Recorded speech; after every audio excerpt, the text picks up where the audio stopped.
I've got hooked on Andy Andrews, a lot of it. Listen to his audio. One I've listened to over and over again, and somebody was just telling me about another one I should listen to.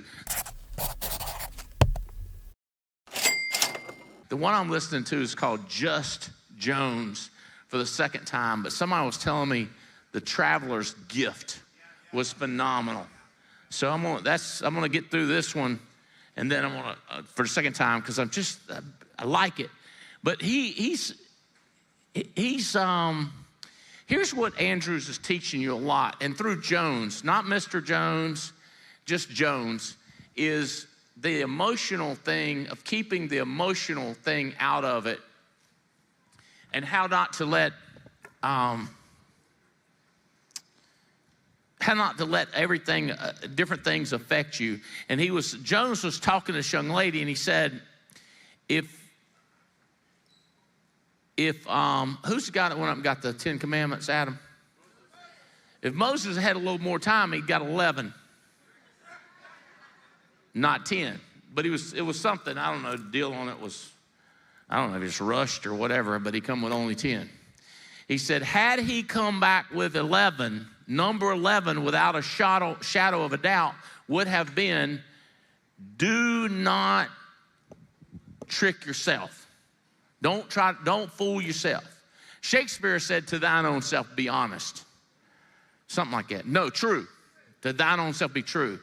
But Jones said that if Moses had a little bit more time, he'd have brought down number 11, which said, don't trick yourself. So you're up there being judged. What do you believe?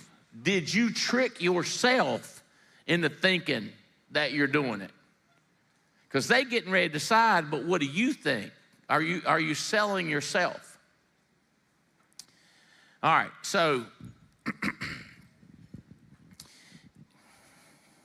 so people hit me with this, I don't need hype, and I don't need the rah-rah, and I don't need the emotional stuff. I need facts and figures. And then you're going like, how are you so dumb that you don't know that you're an emotional creature? Like, that's an emotional statement that you need only the black and white. That's an emotional decision. You say, why you say that? Because if you've not been to our event and see the effect it has on you, then you're just making an emotional decision, you're not running an A/B test, you're not doing an engineering test, you're just guessing that it don't help you. So you're, in effect, making an emotional decision, telling me you don't need emotion. And the other thing is, when all the experts say that it's a mind game and it's an emotional game, who are you to make that statement? So here's the problem. If the person you're talking about is reading fantasy novels and watching romance, and they have no grounding in real books. You know, if they're not reading the Bible and they're not reading Think and Grow Rich, they're not reading As a Man Thinketh, they're not reading Andy Andrews' books, they don't have a basis to make decisions. So that's why early on, when I will not work with a person that's not reading or coming to conventions. I'll be crazy nice. I mean, I've had people, you know, I'll go to a meeting and I'll just be hugging somebody and just high-fiving them and tell them how much I miss them and everything. And then people go like, how do you do that? And I go, what? How do what? How are you so nice to a person that's not doing anything? What do you want me to do? Waste my emotion on, like, I'm not wasting my time. But isn't it emotional to hug and happy? And yet, no, not really. There's zero thinking involved in that. How you doing? How's your mama? Good to see you. There's no thinking about that. There's no observation involved. Versus somebody that I care about, I'm watching the way they stand. I'm changing the way they put their hands. I'm messing with their facial stuff. I'm talking about commonalities and how to stay low and how to make decisions. Well, you want to get in with somebody that's not going to do it. It's a waste of emotions. All right, so when I'm talking to a person, all right, what are you reading? What do you listen to? You come to the convention. And I'm trying nicely not to say you're out of my life. I'm not coaching you if you don't come to anything. But it is inferred, okay?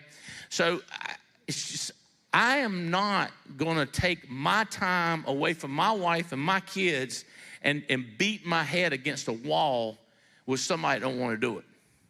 And I'm doing all that training, and they can't reinforce it with books and audios. Why would I do that? And why would you not teach that to people? Well, here's what I get a lot. I'm just trying to get them making money so they won't quit. I go, that has nothing to do with them quitting. I don't know how to break it to you. I've never had somebody like I'm not making any money, so I'm quitting. I'm like, what are you talking about? You're not making any money. You're not making money. Let me ask you this. Is it our fault or your fault? It's my fault. Would you like to change? If you can follow that pattern.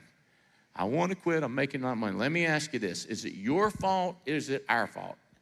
And if they say it's your fault, then I say, why? And it's just, it's not, people say, what if it just gets, it don't get ugly. It don't get ugly. And people say, like, the leads are too expensive. I go, guys, listen, I've got Brian Rojas buying those leads and Michelle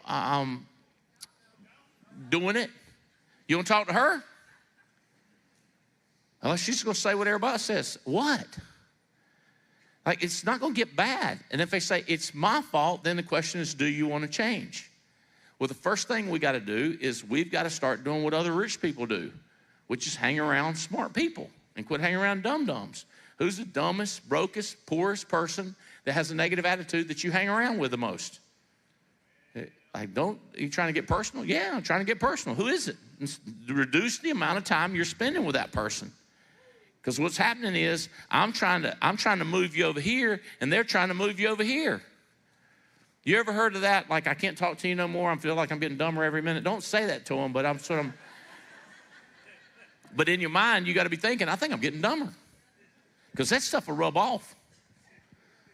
It'll come off on you. All right, so here's some facts. And this is a fun thing when I'm talking to young people or new people is how many hours in a week? And you get the craziest looks on their face. And so my leaders are like, would you please educate your new people on how many hours there are in a week? Because it's no kidding. It's like they've never heard it before. You go, why is that important? Because people don't realize there's 168. Sometimes I'd be like, multiply 7 times 24. And boy, that really messes them up. I go, you can use your phone. And then you start doing the math on getting convicted of working, and you ask them, what are they doing with their time? So you're educating the hell out of people on the low stuff. Like there's 168 hours in a week. How about this?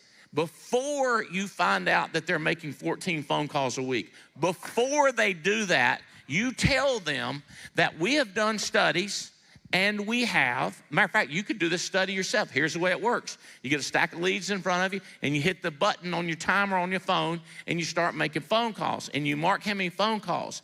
A typical number of phone calls in an hour is what? 35 to 45. That's an hour. So if a person works 14 dials, they've worked 15 minutes that week. That week. But if you tell them that after they're doing it for 4 weeks, you're the dum-dum, not them. Well, I shouldn't have to tell people to go to the bathroom. You don't have to tell them to go to the bathroom, but you got to tell them how many hours is in a week. You have to tell them how many dials is in an hour. You're going to make easy 35 to 45 phone calls per hour. If you work 8 hours, that's 8 times 40. 8, 8, 16, 16, 16, 32. And you with me?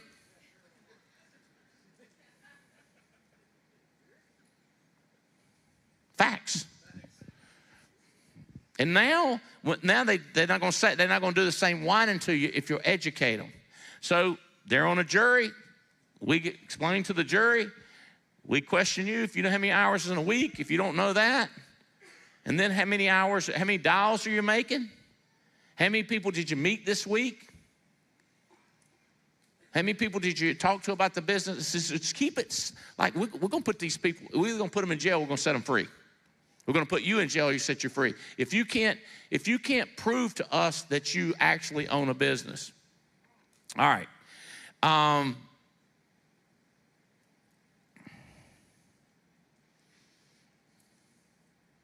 Let's say, are you in business? Are you lazy?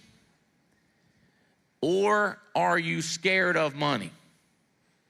Because in this business, if you work, you're going to make money. So are you scared of the money or scared of the work? And here's what I get. I'm scared that it won't work. Like, it is not the problem. I'm scared it won't work. How about be scared you won't work? Like, it works, you work. Like, this Circle of You book, it wouldn't hurt you to reread it or at least re-highlight it when you're talking to your people and try to get them to understand. I'm talking to quite a few people in this convention center that I'm really having to come back to that Circle of You thing to where you matter. And you don't get upset when they don't like sales. They don't like talking to people. They don't like leaving their house. They don't like commission only. But they just don't understand. I go, no, they don't understand. So the other thing you can do is keep it real small. So when I'm talking to people that make a lot of money or they're happy with their job, all I'm asking them to do is just check it out, see if it makes sense. Maybe for themselves. In other words, maybe they educate themselves on their finances or estate planning or life insurance or stock market. They can learn a lot by just doing this on the side. Like you read a book on taxes, or you read a book on AI, or you read a book on how to do Excel spreadsheet. Just take a couple classes on finance and how insurance and investments work. Just keep it real low for them. You go, but what I want them to do is get in and hire 20 people and write $30,000 a month. I know that. I've been around. I know what you want. I want the same thing. But we start with what we can get.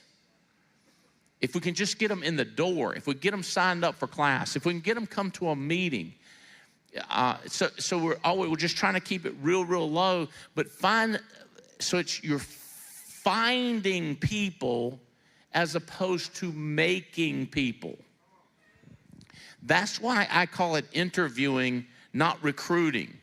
I think I can recruit anybody I want to, but I don't want to recruit somebody that don't like me and don't want to get rich and don't want freedom and don't want to travel the world. I don't want to work with that person.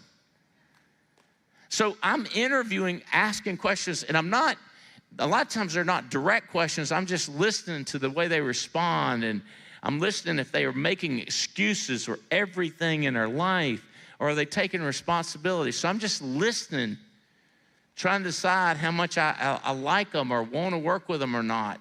But you got to understand, I've got 20 more to talk to. It's not like, if you're in a restaurant, my favorite things to do, kind of crazy, but if I'm talking to a waitress, there's two of them standing by, and I ask one of them, and they say no, I just get so excited. How about you?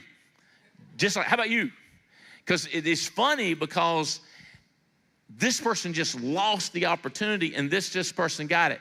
And you think, what's the worst case that can happen? They look like, me either. Neither one of us are going to do it. I'm like, okay.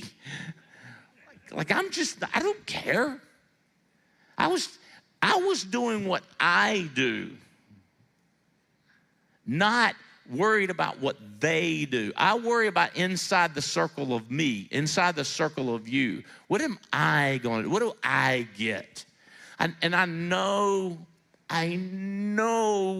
you've been taught so long not to be greedy and not to want anything for your life and not to have anything. And then I'm sitting you going like, how does it affect you? So you're in a restaurant. You're in a restaurant and there's sharp young people in that restaurant, 15 of them, 20 of them. And you're sitting here calling these lists of agents, and you're so frustrated and so mad, and you're spending money. You are doing the right thing. Then when you complain to me about it, you're doing the wrong thing, because I can't make this list into a good list. And I'm gonna flip it on you sure as shitting. You know what I mean? I'm gonna flip it on you. Why would you go in a restaurant with 15 good-looking, sharp, ambitious people that can afford to eat there, and you don't go meet some of them? And you get everything like, I don't want to be rude. I don't want to embarrass them. I don't want to interrupt their eating. It's like, oh my God, interrupt them. Make them mad. Just, what do you care? It's the circle of you, not the circle of them. Your job is to go meet them. Your job is to throw out the opportunity. That's your job. Your job is not to tell me what they think and tell me why they didn't do it. And by the way, your job is not go tell me how excited they are and you ain't gonna believe it. I talked to this waitress, she's gonna do it and she's here. Okay. Like, I thought that was our job. No, your job is to do that. You did your job. So if they don't do it, you did your job. If they do it, you did your job. How many times are you gonna do your job? If I can get through to you, you're gonna get convicted of owning own business. Because, you know, like what we say, hit them with a why and pop them with a parable. Okay, so, another big deal. Another big deal. I understand, and Fitz will know a guy, because I think about him when I do this. I need for you to do something that's real easy, anybody can do. But I need for you to not be emotional and not be a scaredy cat and not be offended. And I need for you to follow these instructions. Now, if you're in a boot camp, if you're in the Army and they go, this is the rules, then this is the rules. There's no arguing. But you're in a commission-only environment and you're talking to a person who's never been in this kind of business before, so you gotta think about it. This is gonna take a sales job. So you gotta be very smart the way you do it. So you say, I'm gonna tell you something really easy to do. This will kind of tell me how the rest of your career is gonna go if you can follow this instruction. I need for you to talk to the sharpest people you know about this business. And I know people, here's the alternative. You give me a list of all your friends and I will call them for you.